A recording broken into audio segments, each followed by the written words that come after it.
स्वामी प्रसाद मौर्य बोलता है कि ये क्या बोलते हैं कि हमारे राष्ट्रपति जी गए थे, उनको मंदिर में नहीं घुसने दिया। ये ऐसे ऐसे भाषण दे रहे हैं कि पूर्व राष्ट्रपति जी गए थे, उनको मंदिर में नहीं घुसने दिया। अभी वर्तमान में जो राष्ट्रपति महोदया हैं वो गई थी, उनको मंदिर में नहीं घुसने दिया। ये ऐसी ऐसी बात बता रहे हैं जैसे 24 घंटा ये स्वयं राष्ट्रपति जी के साथ में रहते हैं। ऐसे मूर्खों वाले बयानों, ऐसे मूर्ख भरे बयानों को स्वामी प्रसाद मौर्य बोलता है और समाज सुन करके उसका अनुकरण करता है।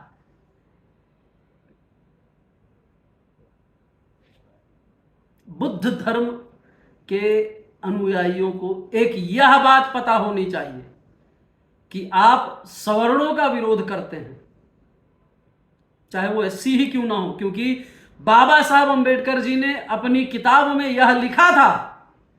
संविधान की जो बात करते हैं कि हम संविधान के हिसाब से चलते हैं, उन्होंने अपनी किताब में लिखा था, मैं चाहता तो मैं इस्लाम धर्म को स्वीकार कर सकता था, लेकिन मैंने इस्लाम धर्म इसलिए नहीं स्वीकारा क्योंकि मेरी राष्ट्रीयता पर धब्बा होता, मेरी राष्ट्रीयता पर प्रश्न चिन्ह उठता। और उन्होंने कहा था कि मैं राष्ट्रवादी हूं, लेकिन मैं एक विचारधारा का विरोध कर रहा हूं। विचारधारा क्या? वह ब्राह्मण नहीं है। विचारधारा मात्र एक विचारधारा है कि तुम अछूत हो, ऐसी विचारधारा का उन्होंने विरोध किया था। उन्होंने किसी जात और समुदाय विशेष के लोगों का विरोध नहीं किया था। बाबा साहब अंबेडकर की कही गई सारी बातों को ये सब मिला जुला कर, तोड़ मरोड़ करके ये सब आप पूरे समाज के ऊपर थोप रहे हैं। जो बाबा साहब अंबेडकर के अनुयायी हैं, ऐसे नीच व्यक्तियों से मैं आप सभी लोगों से निवेदन करता हूं, ऐसे नीच व्यक्तियों का भाषण सुनने से अच्छा, जो समाज को तोड़ने वाले लोग हैं, इनका भाषण सुनने से अच्छा आप सब बाबा साहब अंबेडकर की किताब पढ़िए। आप जानेंगे वास्तविकता में बाबा साहब अंबेडकर क्या चाहते थे और किस प्रकार के समाज की वो परिकल्पना करते थे। उन्होंने बौद्ध धर्म क्यों अपनाया? बौद्ध धर्म मानवता का संदेश देता है, इसीलिए उन्होंने बौद्ध धर्म अपनाया। बौद्ध धर्म किसी से लड़ने की बात नहीं कहता, इसीलिए उन्होंने बौद्ध धर्म अपनाया। और ये बौद्ध धर्म अपनाने के बाद भगवान दूसरों को गालियां दे रहे हैं, दूसरों को लड़वा रहे हैं, दूसरों के मन में एक समाज के विशेष के प्रति विद्वेषण पैदा कर रहे हैं। मैं बताता हूं, अगर ये जिस दिन ये ब्राह्मणवाद और ब्राह्मणों के विषय में बोलना बंद कर देना, इनकी एक दिन नहीं चलेगी। इनके पास बस यही एक घटिया सा मुद्दा पड़ा हुआ है कि जिसको नेता बनना है, बड़का नेता बनना है, एक समाज को क्या कहते हैं कि एक समाज को टारगेट करो और उससे ब्राह्मणों का उसके सामने विरोध करो और वह समाज तुम्हारे लिए ताली बजाएगा और तुम नेता बन जाओगे। मैं पूरे समाज से निवेदन कर रहा हूं, विप्र समाज से भी, और जो बौद्धिस्ट हैं, जो बाबा साहब के अनुयायी हैं, आप अनुकरण करिए, आप बाबा साहब का अनुकरण करिए, बुद्ध भगवान बुद्ध की पद चिन्हों पर चलिए, लेकिन वास्तविकता में जानिए तो भगवान बुद्ध क्या कहते हैं।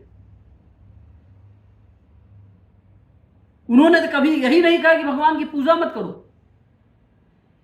उन्होंने कभी यह नहीं किया कि मैं ही इस धरती पर एक ही भगवान हूं।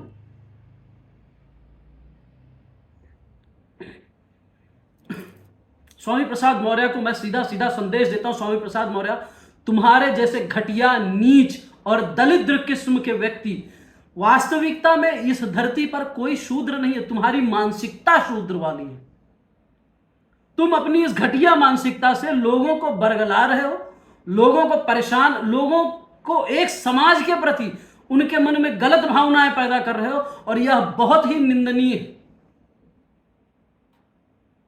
और मैं कहता हूं कि जहां यह मिले इसे दंडित करना चाहिए, और इसे दंड करने का अधिकार प्रत्येक व्यक्ति को है। जो ब्राह्मण समाज को क्या कहते हैं कि जो ब्राह्मण समाज के खिलाफ बोलता है, उसे दंडित करिए, चाहे आप उसे वोट ना देकर दंडित करिए। मैंने ऐसे कई चुनावों में देखा है कि जहां एक आदमी जनेऊ तोड़ने की बात कहता है, खुलेआम जनेऊ तोड़ने की बात कहता है, वही ब्राह्मण समाज उठ करके वो पार्टी ना ही बा करे, अलावा कैसे होए। अरे क्यों आप अपने आप को गाली देने वालों को खड़ा कर रहे हैं? जब जब मुझे पता है कि मैं आपको गाली दूंगा और मैं चुनाव जीत जाऊंगा तो मैं आपको गाली दूंगा। मेरा निवेदन है पूरे विप्र समाज से कि जो आपका विरोध कर रहा है, आप भी उसका विरोधी बनिए, नहीं तो ऐसे धीरे धीरे करके पूरा समाज समाप्त कर दिया जाएगा। आज क्या औकात रह गई है आपकी? आप बताइए, क्या औकात रह गई? आप कहां हैं?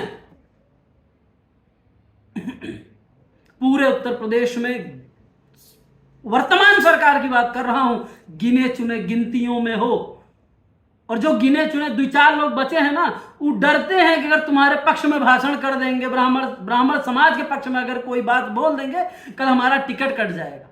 यह विचार है आप जिस संगठन का सहयोग कर रहे हो उस संगठन का। लोग डरते हैं कि अगर हम समाज के प्रति बोले, समाज के विषय में बात रखेंगे तो हमारे साथ परेशानियां हो जाएगी। और ऐसे ही निकृष्ट गंदे विचार के लोग, स्वामी प्रसाद मौर्य जैसे गंदी विचार के लोग ब्राह्मण समाज के खिलाफ ऐसे निरंतर टिप्पणियां करते रहेंगे, क्योंकि आप जवाब नहीं देते। क्या कांवड़ लेकर के अभी मैं एक वीडियो हाल में देख रहा था कि कांवड़ लेकर के जाने वालों की जात पूछी जा रही थी। एक कोई क्या कहते हैं कि यूट्यूबर थे, वो पूछ रहे थे तुम किस जात से हो। मैंने वहां देखा कि सबसे ज्यादा एससी कांवड़ लेकर के जा रहा था। कोई विश्वकर्मा है, कोई पासी है, कोई अपने आप को गौतम बता रहा था।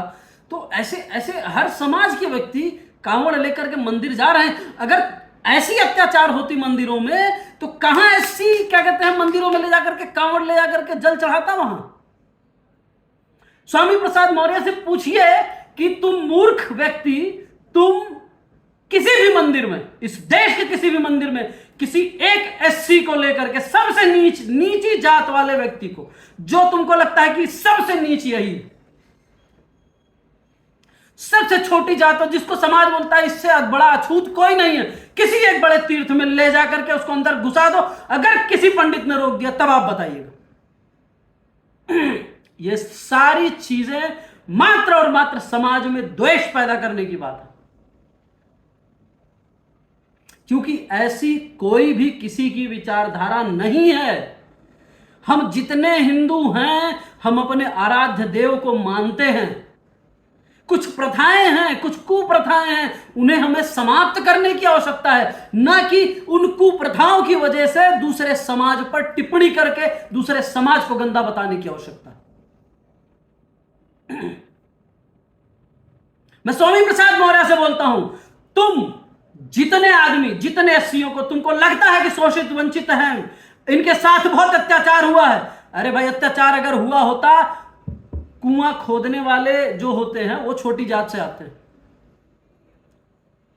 लोगों के कहने के अनुसार कुआं खोदने वाले वो लेबर ग्रेड के लोग रहते थे पहले भी।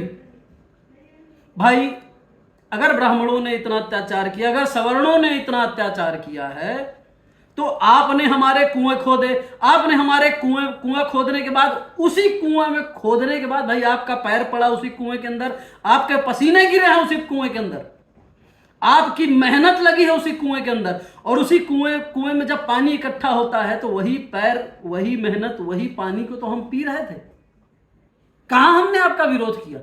और चलिए अगर विरोध भी किया है इन्होंने, अगर आपको लगता है कि वास्तविकता में ऐसे स्वामी प्रसाद मौर्य जैसे नीच विचारधारा वाले व्यक्तियों वाले, मतलब इनके भाषण सुनकर के जिनको लगता है कि हमारे साथ बहुत अत्याचार हुआ है,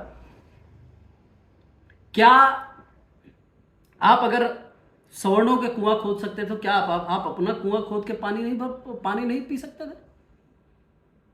आपको कुएं से पानी नहीं भरने दिया था, जब आप हमारा कुआं खोद रहे हैं, भाई सवर्णों का कुआं खोद रहे हैं, वहीं जब सवर्ण आपको कुएं में पानी भरने के लिए नहीं दे रहा है, तो आप तो भाई आप स्वयं, आप तो सबसे बड़े इंजीनियर थे कुआं खोदने वाले, आपको स्वयं अपने लिए एक अलग से कुआं खोदना था, आपने क्यों अपने लिए अलग से कुआं नहीं खोदा? ऐसे बहुत सारे प्रश्न हैं। लेकिन मैं पूरे समाज से, पूरे हिंदू समाज से मैं निवेदन करता हूं कि ऐसे मूर्ख नेताओं के चक्कर में, ये सब सस्ता नशा करने वाले लोग हैं।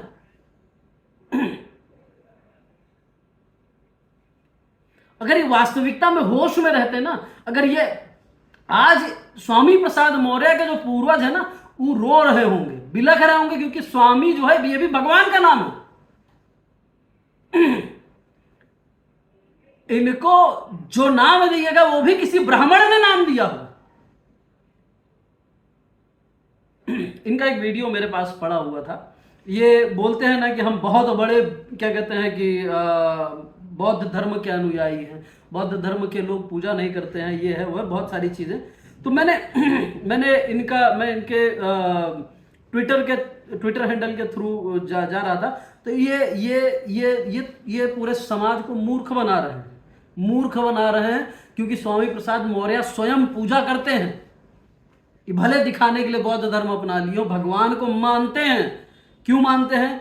क्योंकि जो भगवान को मानता है वो अपने नाती के जन्मदिन में टीका लगाएगा। ये वीडियो है मेरे पास, मैं आपसे वीडियो ये शेयर करता हूं।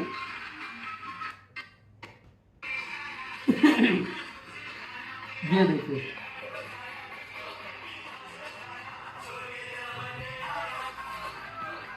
ये स्वामी प्रसाद मौर्य जी के नाती का जन्मदिन है। ये देखिए टीका लगा रहा है अपने नाती को।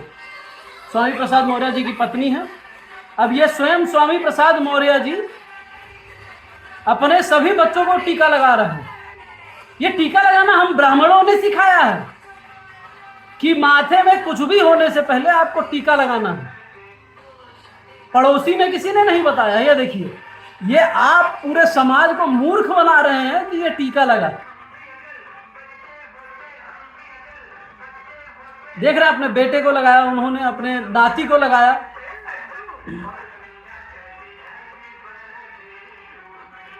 ये अपने बच्चे का जन्मदिन मना रहे हैं। बात क्या है जानते हैं? बात यह है ना कि ये जब तक ब्राह्मण समाज के विरोध में नहीं बोलेंगे ना, तो एक समाज को, मतलब समाज, दूसरे समाज को अच्छा नहीं लगेगा, और दूसरा समाज ये नहीं सोचेगा कि हमारा नेता है। आप सबको समझने की आवश्यकता है कि ऐसे दो विचारधारा रखने वाले लोगों की, ऐसे ही रामविलास पासवान जी का भी मामला था। आप देखे होंगे, उन्होंने पूजा पाठ और इन सब चीजों का विरोध किया, लेकिन अंत में उनके लड़के ने श्राद्ध किया है, ब्राह्मण को बुला करके पिंडदान किया है। ये सारे नेता आप सब लोगों को बरगला रहे हैं। मैं निवेदन करता हूं पूरे समाज से और समाज के सभी नेताओं से, आप अगर ब्राह्मण समाज का विरोध करेंगे तो मैं खुल करके मजबूती से ब्राह्मण समाज के पक्ष में खड़ा होकर के बोलूं। मैं जातिवादी नहीं हूं, लेकिन मुझे कष्ट होता है कि आप मेरे समाज का विरोध करते हैं, क्योंकि मैं भी एक ब्राह्मण हूं, और ब्राह्मण होने के नाते अगर मैं अपनी समाज की लड़ाई नहीं लड़ सकता तो मैं फिर किसी भी समाज का नेतृत्व करने का मुझे अधिकार नहीं।